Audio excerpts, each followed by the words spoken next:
Hello students, स्वागत है आप सभी का अपने यूट्यूब चैनल जैकपुर पे। जैसा कि आप लोग जानते हैं कि आप लोगों के लिए वीडियोस मैंने बहुत दिनों से नहीं बनाया था। आप लोगों का मैंने उर्दू में हेल्प किया, सोशल साइंस में हेल्प किया, लेकिन विज्ञान में आप लोगों का बहुत कम ही वीडियोस बना। इसका कारण ये है कि मेरी तबीयत ठीक नहीं है और आज भी तबीयत ठीक नहीं है, फिर भी आप लोगों के लिए सोचा कुछ इम्पोर्टेंट्स जो होगा, छोटी छोटी वीडियोज़ मैं आप लोगों के लिए मैथ्स के जो है अपलोड करता रहूँगा। शायद इससे कुछ लोगों को, बहुत सारे लोग तो पढ़ लिए होंगे लेकिन कुछ लोग जो नहीं पढ़े हैं, ये वीडियोज़ उनके लिए है। ठीक है, मैं क्लियर कर देना चाहता हूँ, जो नहीं जानते उनके लिए कि शायद उनका कुछ हेल्प हो जाए। क्योंकि अक्सर देखा गया है कि बच्चे जो है 1 नंबर से 2 नंबर से फ़ेल हो जाते हैं, तो मेरी कोशिश यही रहेगी कि वो फ़ेल ना हो। ठीक है, अब देखिए यहाँ पर आप लोगों को कुछ ग्राफ दिखाई दे रहा होगा ना, रैखिक समीकरण के हल होने के शर्त। ठीक है, आप लोग क्लास 10th के छात्र हैं और जाहिर सी बात है मैं आप लोगों को चैनल सब्सक्राइब करने के लिए भी नहीं बोलूँगा, ना ही वीडियो लाइक करने के लिए बोलूँगा। आपको अच्छा लगेगा तो आप कीजिएगा, अच्छा नहीं लगेगा तो कोई बात नहीं है। ठीक है, चलिए देखिए, सबसे पहले जो है ना, यहाँ पर आपको कुछ दिखाई दे रहा होगा, एक समीकरण है। यदि A/A1/A2 B1/B2 हो तो अद्वितीय हल होगा, केवल एक हल होगा और ये संगत स्थिति का होता है और प्रतिच्छेद करती हुई रेखाएं होती है। ये जो है आपको पूरा का पूरा टेबल याद करना होगा। ठीक है, तो टेबल याद करने के लिए सबसे पहले ज़रूरी ये है, यहाँ से सवाल आपको या तो ऑब्जेक्टिव में दिखने को मिलेगा या नहीं तो आपको जो है लॉन्ग प्रश्न में भी आपको देखने को मिल सकता है। ठीक है, तो सबसे पहले हम लोग समझेंगे कि ये है क्या। A1/A2 B1/B2, A1/A2 बराबर B1/B2 बराबर C1/C2, A1/A2 बराबर B1/B2 बराबर नहीं C1/C2। इसको हम लोग बराबर नहीं बोलते हैं। ठीक है, जो क्रॉस करके काट देता है ना, इसको हम लोग बोलते हैं बराबर नहीं। तो सबसे पहले हम लोग समझेंगे ये A1 A2 है क्या। ठीक है, देखिए आपको दो समीकरण दिया जाएगा। ठीक है, मान लीजिए सवाल नंबर ए है। इस सवाल में आपको दिया है 5x माइनस 4y और प्लस 8 बराबर 0। ये पहला कलर आपको थोड़ा सा चेंज करके बताते हैं। ठीक है, दूसरा आपको दिया है 7x, ठीक है, प्लस 6y माइनस 9 बराबर 0। ये दो समीकरण आपको सवाल में दे दिया है। ठीक है, और इस तरह का सवाल में आपको दो दो समीकरण देगा। अब आपको जो है यहाँ पर बता देते हैं कि ये है क्या। देखिए, ये जो पहला वाला टर्म है, इस वाले पहले वाले टर्म को देखिए, ये वाला भाग को आप देखिए गौर से। ये आपका यहाँ से A1 निकलता है। ठीक है, तो यहाँ पर जो आपका A1 होगा वो हो जाएगा 5। नंबर को देखना है, XYZ को नहीं देखना है। और A2 बताइए क्या होगा। A2 आपका हो जाएगा 7। ठीक है, समझ गए यहाँ तक। चलिए दूसरा देखते हैं, इस वाले ग्राफ को देखते हैं, इस वाले में, बी वाले ऑप्शन में। तो यहाँ पर जो आपका होगा B1 क्या होगा, B1। तो B1 बराबर कितना हो जाएगा, 4 नहीं होगा। 4 के आगे जो चिन्ह होता है ना, उस चिन्ह को भी हम लोग लेते हैं। जैसे यहाँ पर हम लोगों ने 5 लिखा, तो 5 के आगे अगर किसी भी नंबर के आगे कोई भी चिन्ह नहीं होता है तो उसके आगे प्लस या माइनस का चिन्ह छिपा होता है। प्लस का चिन्ह जो है वो हाइड हो जाता है, छिप जाता है।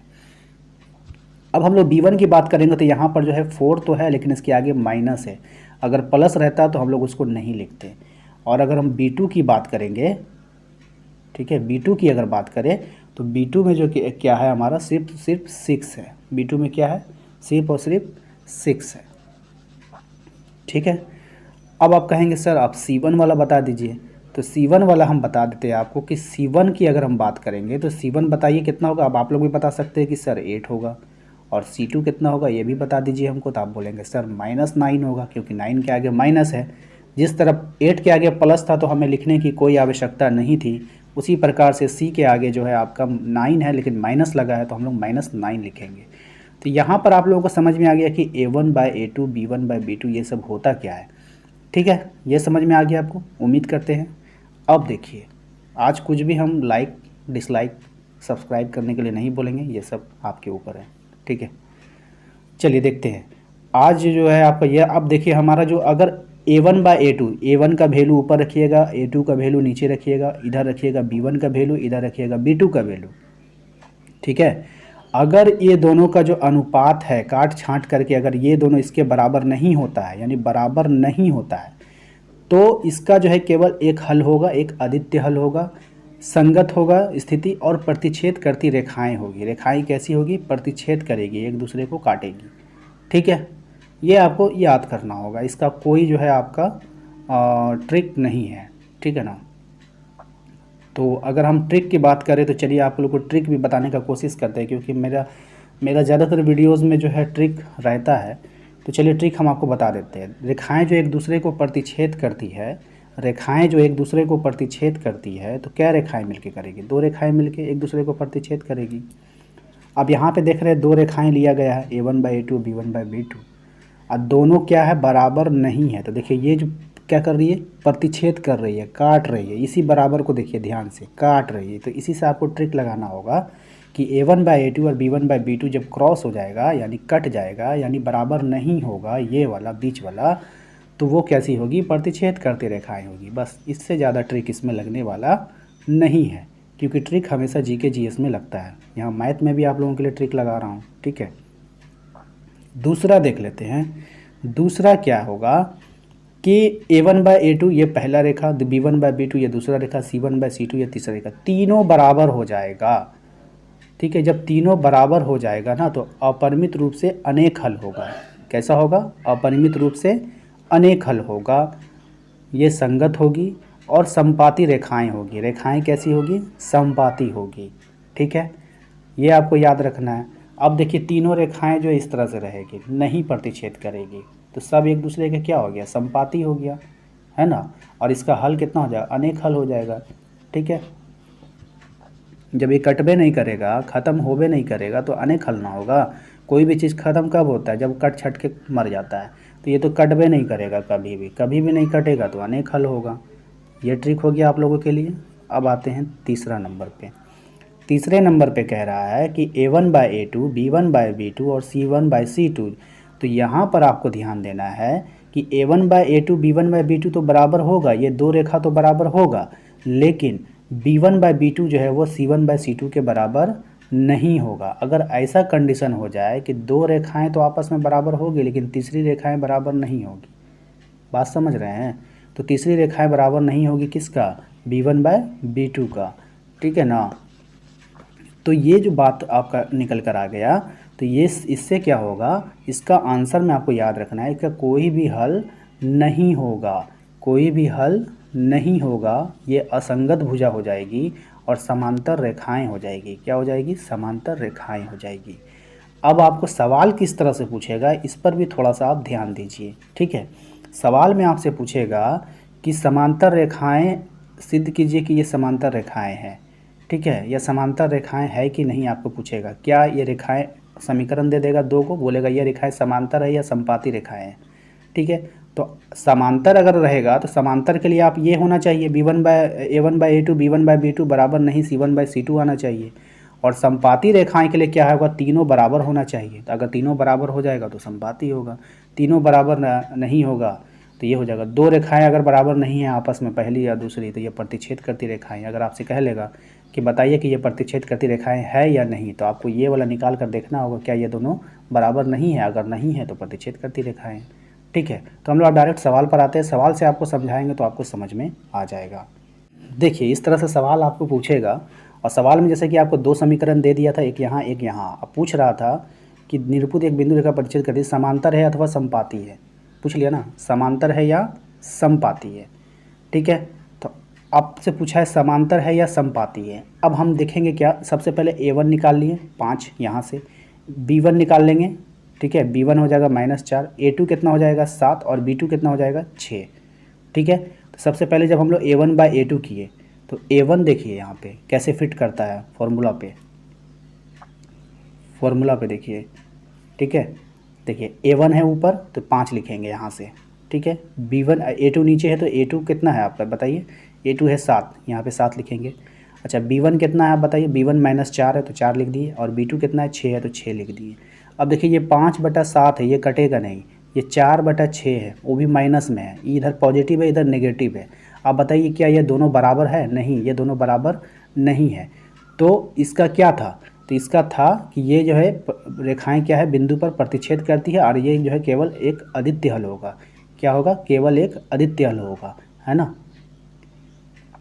समझ में आ गया। चलिए, तो अब बताइए कि ये जो क्या बोला है, क्या रेखाएं बिंदु एक दूसरे को प्रतिच्छेद करती है, समांतर है अथवा समपाती है। 3 बात पूछा था, तो इसमें से पहला बात वाला सिद्ध हो गया कि ये जो रेखाएं हैं बिंदु एक दूसरे को क्या करती है, प्रतिच्छेद करती है। क्यों? क्योंकि a1/a2 और b1/b2 बराबर नहीं है। हमने यहाँ से वैल्यू निकाल कर देख लिया। ठीक है, दूसरा देखते हैं।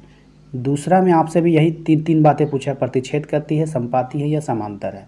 ठीक है, तो दूसरा में जब आप देखेंगे तो a1/a2 b1/b2, ठीक है, और इसका c1/c2, आप चाहें तो तीनों निकाल सकते हैं। ठीक है ना। तो आप देखिए a1/a2 आप निकालेंगे तो a1 का जो वैल्यू 9 है और a2 का वैल्यू 18 है, यहाँ से आ रहा है। ठीक है, तो इसको 9 एक कम 9, 9 दूने 18, 9 से कटा दिया, 1/2 आ गया। अब देखिए b1/b2 हम निकालें तो 3/6 लिखे यहाँ से, तो 3/6 लिखेंगे तो 3 एक कम 3, 3 दूना 6, इसका भी 1/2 आ गया। c1/c2 की अगर बात करें तो 12/24 लिखे, ये 12 एकम 12, 12 दूना 24, इसका भी 1/2 आ गया। तीनों 1/2 आ गया, यानी कि तीनों का बराबर हो गया। इसलिए हम लिख सकते हैं a1/a2 बराबर b1/b2 बराबर c1/c2। तो इसका क्या मान था? इसका मान था कि इसका जो है अनेक हल हो जाएगा। ठीक है, और रेखाएं कैसी होगी? तो रेखाएं समपाती होगी। ठीक है, अनेक हल होगा और रेखाएं कैसी हो जाएगी? समपाती हो जाएगी। कब? जब ये रेशियो आपस में सब क्या हो जाएगा? बराबर हो जाएगा। अब देखिए यहाँ पर जो है पहला सवाल देख लीजिए। ये सवाल में आप लोगों को इसमें भी क्या करना है, a1 b1 और c1 निकाल लीजिएगा, फिर a2 b2 और c2 निकाल लीजिएगा। ये तो निकालने आप लोगों के लिए बता ही दिए हैं। अब जैसे ही आप फॉर्मूला को सेट करेंगे ना, ठीक है, जैसे ही आप लोग फार्मूला सेट करेंगे तो a1/a2 आप देखिए b1/b2 ये सब क्या है, तो ये वाला आप लोग सेट कर लीजिएगा। ठीक है, सेट करने के बाद आप देख रहे हैं कि यहाँ पर जो है ये देखिए इसका वैल्यू हम निकालते हैं। 2 एक कम 2, 2 तिया 6, तो ऊपर 3 नीचे 1 आ रहा है और ये माइनस माइनस तो कैंसिल हो गया, तो ऊपर 3 नीचे 1, ये दोनों का ऊपर 3 और नीचे 1 आ गया, यानी दोनों बराबर हो गया। लेकिन तीसरा वाला पार्ट जो था c1/c2, ये 10/9, ये कभी नहीं कटेगा, आपस में कभी भी नहीं कटेगा, क्योंकि ये सम संख्या या विषम संख्या है। अब आप देख रहे हैं कि 2 को बराबर हो गया और 1 बराबर नहीं है, तो ऐसा कौन सा कंडीशन था? ये वाला कंडीशन था। और जब ये कंडीशन आ जाता था तो कोई हल नहीं होता था। क्या होता था? कोई हल नहीं होता था। और रेखाएं कैसा होती थी? रेखाएं जो है वो समांतर होती थी। तो ऑब्जेक्टिव में अगर आपसे सवाल पूछेगा तो सिर्फ इतना ही पूछेगा, समीकरण दे देगा और आपसे पूछेगा कि ये समांतर है कि समांतर है कि समांतर नहीं है, या फिर प्रतिच्छेद करती रेखाएं हैं। तो इस तरह से आपसे पूछेगा सवाल, तो आप इसका आंसर दे दीजिएगा। तो उम्मीद करते हैं कि आप लोगों को समझ में आ गया होगा। जल्दी मिलेंगे अगले वीडियो में। Thank you.